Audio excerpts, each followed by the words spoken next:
Ceritanya berawal waktu gua masih SMA, sekitar kelas 2. Malam itu, kayak biasa, gua, Edo, sama Rian lagi gabut parah. Kalau lo tinggal di desa kecil kayak gua, lo bakal ngerti. Abis maghrib tuh udah sepi kayak kuburan. Hiburan kita cuman nongkrong di warung kopi deket balai desa. Warung legendaris tempat semua anak muda buang waktu. Warung ini sebenarnya tempatnya strategis banget. Ada di pojokan balai desa, deket lapangan kosong, dan yang paling spesial, lokasinya persis selemparan batu dari pohon gede yang katanya angker abis. Pohon beringin keramat. Pohon itu udah berdiri entah dari zaman kapan. Kata orang-orang tua, bahkan waktu Belanda masih lewat desa gua, pohon itu udah ada. Besarnya nggak masuk akal. Akar-akarnya keluar kemana-mana, kayak tangan raksasa yang lagi merangkak keluar dari tanah. Nah, dari dulu juga warga udah wanti-wanti, jangan macem-macem deket pohon itu, terutama kalau udah lewat jam 11 malam. Banyak yang jagain, kata mereka. Tapi lo tahu kan gimana mental anak SMA? Makin dibilang jangan, malah makin penasaran. Makin diomelin, makin gatel pengen buktiin. Apalagi Edo, bocah yang ngerasa dirinya gak percaya setan. Dengan santainya, dia sambil ngopi bilang, "Udahlah, itu kan cuma cerita orang tua buat nakut-nakutin anak kecil. Biar anaknya cepet tidur aja." Rian, yang biasanya cuma ikut-ikutan, malah makin rese. Kalau bener ada kuntilanak, suruh aja keluar, biar seru. Gue mau nanya dia, mukanya kenapa serem banget. Gue diem aja. Ngaduk kopi sachet yang rasanya lebih banyak ampasnya daripada airnya. Jujur, hati kecil gue udah mulai gak enak. Ada sesuatu di udara malam itu. Rasanya beda, lebih dingin, lebih berat. Tapi ya namanya juga gengsi, gue ikut ketawa-ketawa kecil. Padahal dalam hati, gue mikir keras. Beneran mau ke situ nih? Warung makin sepi. Satu persatu orang pulang. Jalanan desa udah kayak kosong. Lampu jalan berkelip-kelip kayak mau mati. Bayangan pohon beringin makin kelihatan serem, kayak monster gede berdiri nunggu mangsa. Di momen itu, bukannya sadar dan pulang, Edo malah berdiri, nutup jaketnya, terus nyeletuk. "Udah jam 11 lewat bro, waktunya hunting kuntilanak." Rian ketawa ngakak sambil ngeledek, "Yuk lah, sebelum lo keburu ciut, Bayu." Gua ngelirik jam di HP 11.17 malam. Perfect timing buat cari masalah. Tapi ya udahlah, gengsi punya kuasa lebih gede daripada logika. Akhirnya, dengan berat hati, gua berdiri juga. Saat kaki gua nginjek jalanan berdebu ke arah pohon itu, ada rasa aneh di dada gua. Bukan cuma takut, tapi kayak ada suara kecil di kepala gua yang bilang, "Balik, sekarang." Tapi gue pura-pura bego, karena malam itu ego kita bertiga lebih keras daripada insting bertahan hidup.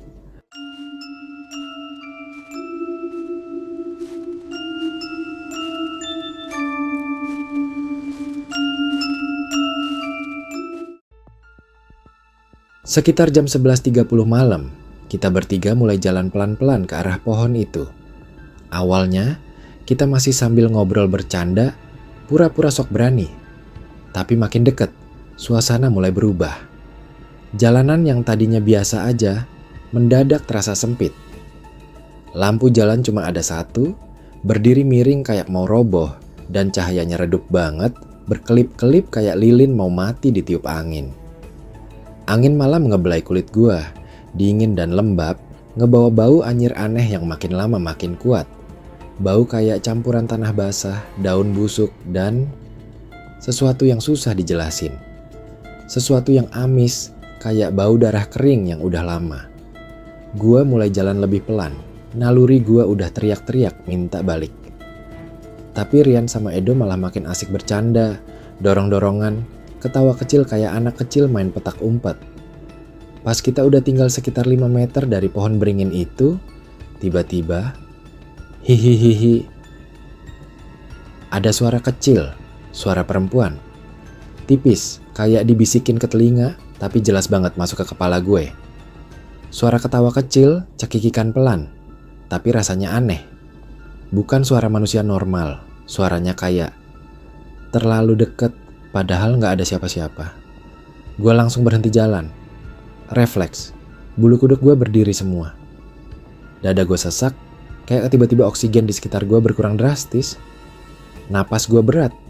Gue noleh ke kiri, ke kanan, ke belakang. Kosong. Cuma kita bertiga. Tapi kuping gue jelas nangkap suara itu.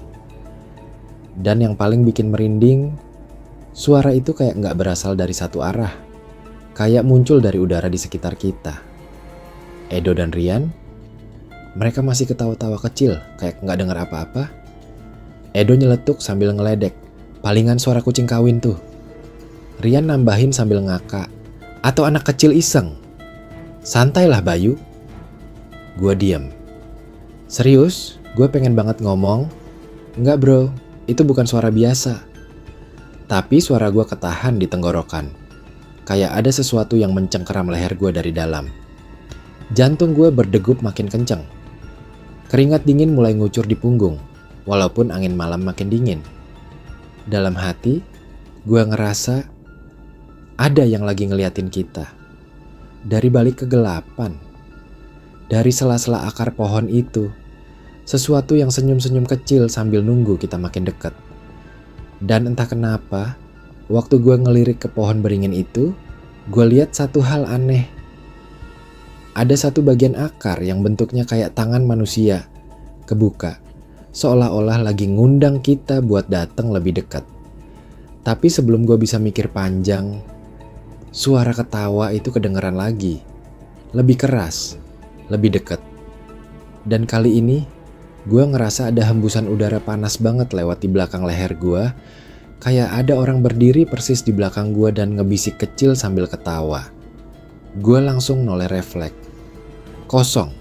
Tapi gue tahu, dan tubuh gue tahu, kita bertiga baru aja masuk ke wilayah yang seharusnya nggak kita gangguin.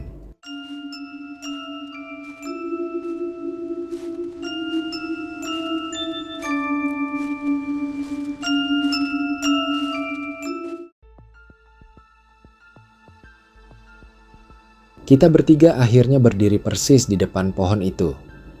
Pohon beringin keramat yang dari dulu selalu dibicarain orang-orang desa. Dari dekat, batangnya kelihatan makin gede, kasar, tua, penuh lumut dan akar-akar kecil yang menonjol kayak urat di tangan orang tua. Gue yakin butuh 5, bahkan 6 orang dewasa buat bisa melingkarin batang pohon ini.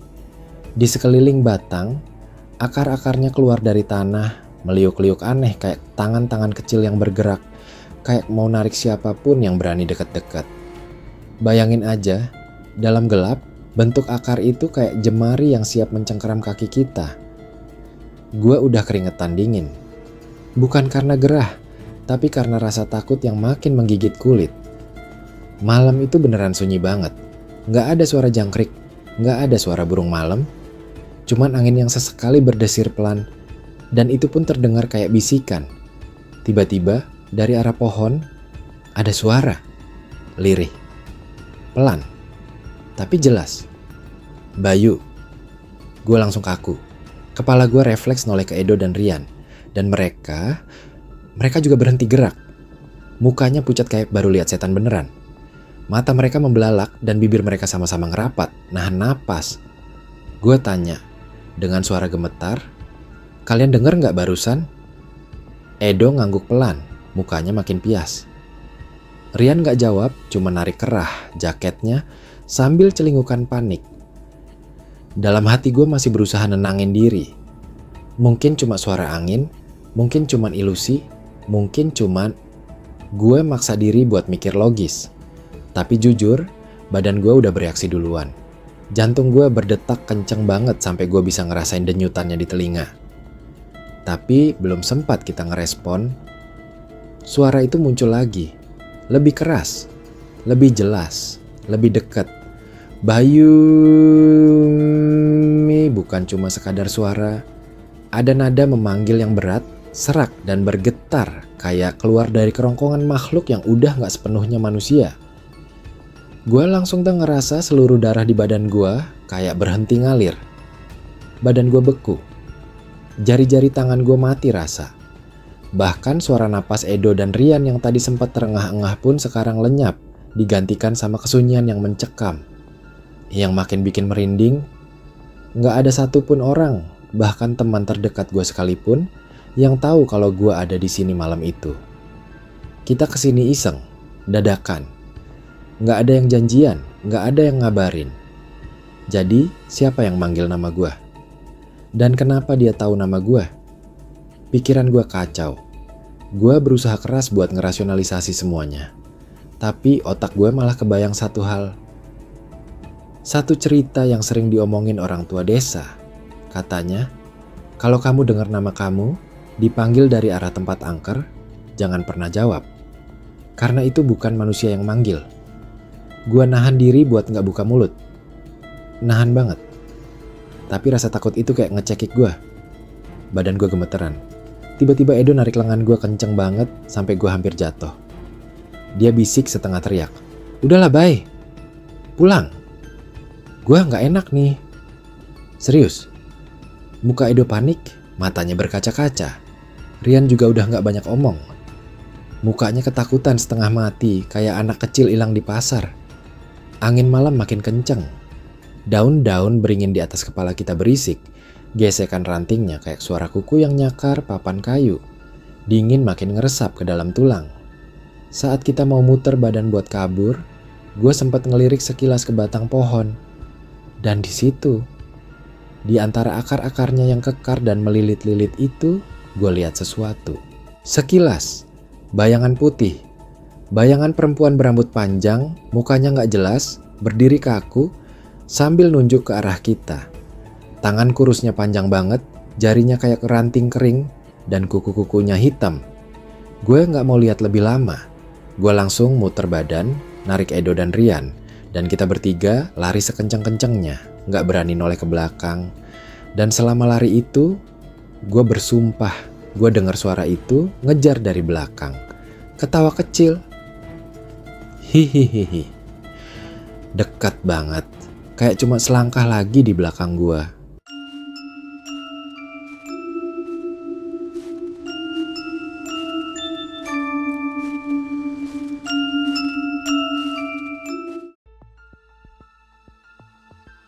Kita bertiga akhirnya mutusin buat balik aja ke warung.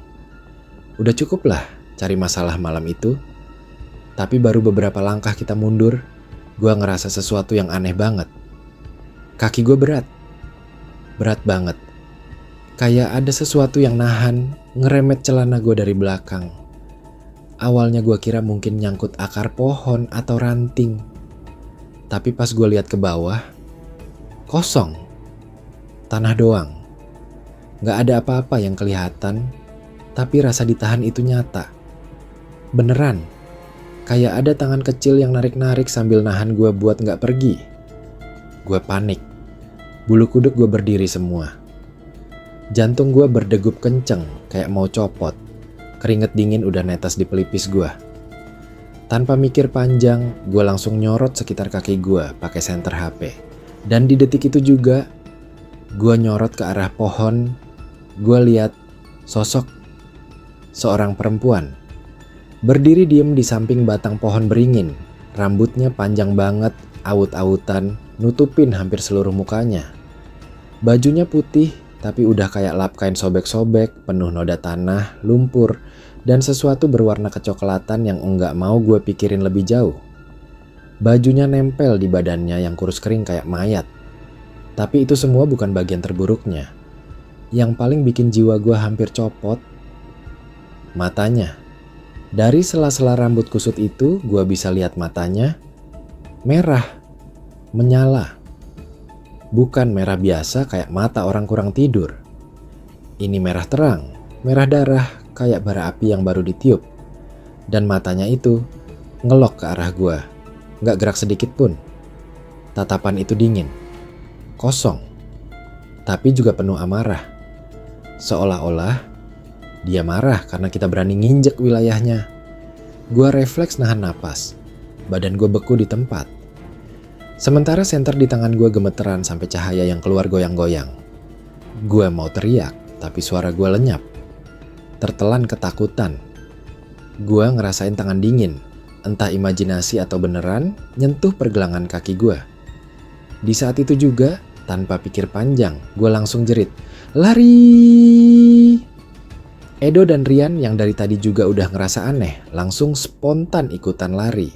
Kita bertiga lari sekencang-kencangnya, kayak dikejar anjing galak, atau lebih tepatnya, dikejar makhluk yang jauh lebih serem dari itu. Gue dengar suara langkah kaki ngerusuk di belakang kita. Cepat, berat, dan sesekali diselingi suara tawa kecil. Hihihihihihi. Tawa itu bukan suara manusia normal. Ada nada cempreng dan gemeretak aneh di dalamnya. Gue gak berani nengok ke belakang. Gak berani sama sekali. Yang ada di kepala gue cuma satu. Lari atau mati. Awah. Sampai akhirnya kita ngelihat lampu warung dari kejauhan. Lampunya remang-remang, tapi itu kayak cahaya surga buat kita malam itu. Begitu sampai di warung, kita langsung jatuhin badan ke lantai depan warung yang terbuat dari semen kasar. Napas kita ngos-ngosan kayak habis lari maraton. Gue megang dada, ngerasa jantung gue kayak mau copot dari tempatnya. Edo tiduran sambil megang kepala. Rian duduk sambil nahan muntah. Kita bertiga diem. Gak ada yang ngomong sepatah kata pun. Cuma suara napas berat dan gemetar kita yang kedengeran. Setelah beberapa menit, baru Edo bisa ngomong dengan suara serak. Lo juga lihat kan? Gue cuma bisa ngangguk kak. Rian juga ngangguk kecil, matanya masih membelalak ketakutan. Kita semua tahu, apa yang kita lihat tadi bukan halusinasi, bukan ilusi. Itu nyata, dan itu bukan sesuatu yang pengen kita temuin lagi. Gue ngerasa malam itu kita udah lewat batas. Kita udah ganggu sesuatu yang seharusnya kita hormati dari jauh. Dan jujur, sampai sekarang, setiap kali gue lewat dekat pohon itu, gue ngerasa ada sepasang mata merah yang masih ngikutin langkah gue dari balik kegelapan.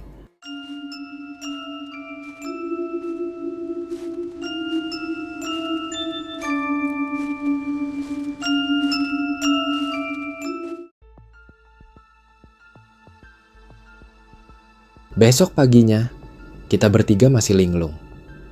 Badan pegel semua, kayak habis digebukin satu kampung. Tapi yang paling berat itu, pikiran kita. Bayangan sosok cewek bermata merah itu masih jelas di kepala gua. Bahkan gue sempat mimpi buruk malamnya. Ngerasa kayak dia berdiri di depan pintu kamar gua, cuma diem sambil bisik-bisik manggil nama gua. Akhirnya kita sepakat buat cerita ke Pak RT.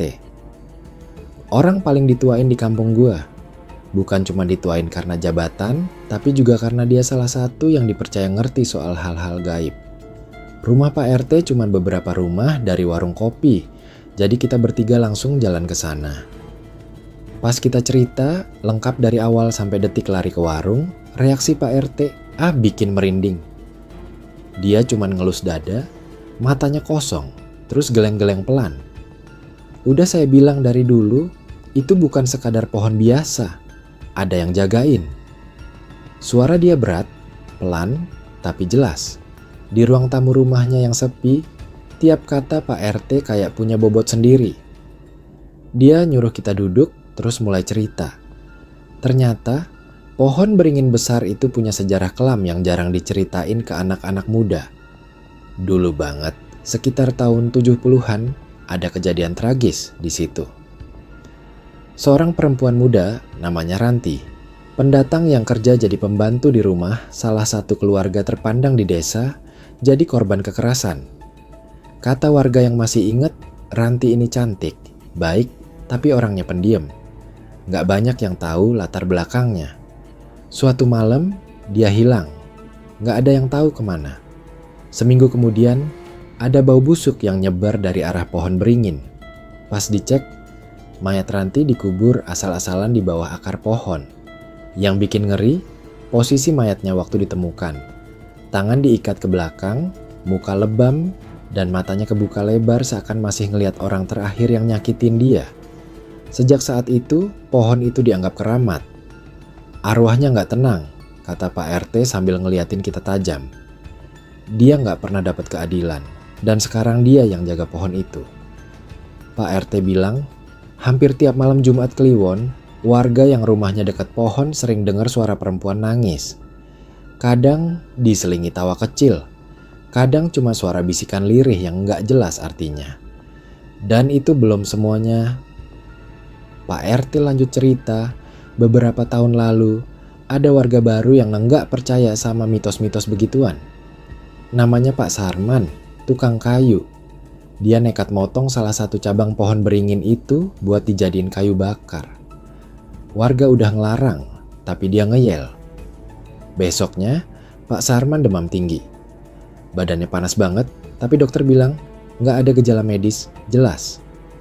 Hari kedua, dia mulai ngomong sendiri, matanya kosong, kayak lagi ngomong sama orang yang nggak kelihatan. Hari ketiga, jam 2 pagi, dia meninggal.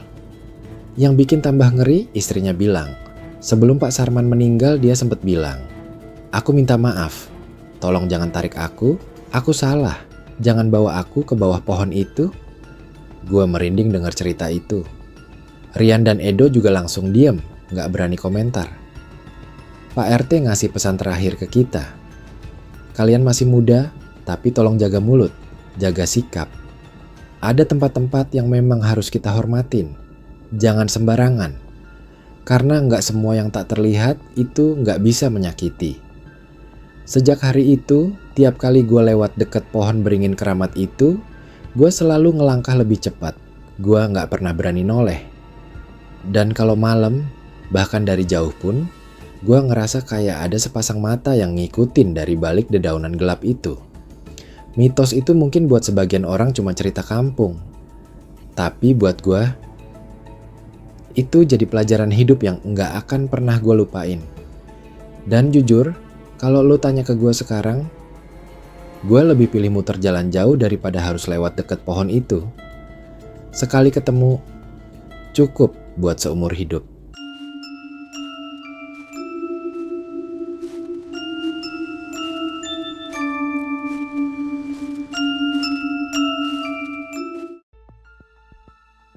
Setelah kejadian itu, gue jadi lebih percaya kalau dunia ini nggak cuma tentang yang bisa kita lihat.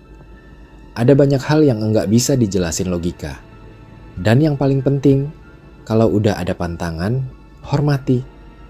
Jangan sok berani. Oh iya, setelah malam itu, Rian sakit hampir 2 minggu. Badannya panas dingin, terus ngomong ngelantur kayak manggil-manggil seseorang. Baru sembuh setelah didoain ke banyak tempat. Edo, dia nggak mau lagi lewat dekat pohon itu. Bahkan sekarang kalau ada acara kampung malam-malam, dia selalu pulang lebih awal. Gue sendiri, setiap lewat pohon itu, gue selalu nunduk. Nggak berani lihat langsung. Nah guys, itu tadi pengalaman nyata gue ketemu kuntilanak penjaga pohon tua di desa gue. Buat kalian, hati-hati ya. Kadang hal-hal yang kelihatannya sepele justru bisa ngasih kita pengalaman yang nggak akan pernah kita lupain seumur hidup. Kalau kalian juga punya cerita serem, langsung aja kirim ke email yang ada di deskripsi. Siapa tahu, cerita kalian bakal gue bacain di video berikutnya. Jangan lupa like video ini, subscribe channel ini, dan aktifin lonceng notifikasinya. Biar kalian gak ketinggalan cerita-cerita horor paling serem dan paling gokil yang bakal gue bawain. Sampai ketemu di video selanjutnya. Dan hati-hati di jalan ya.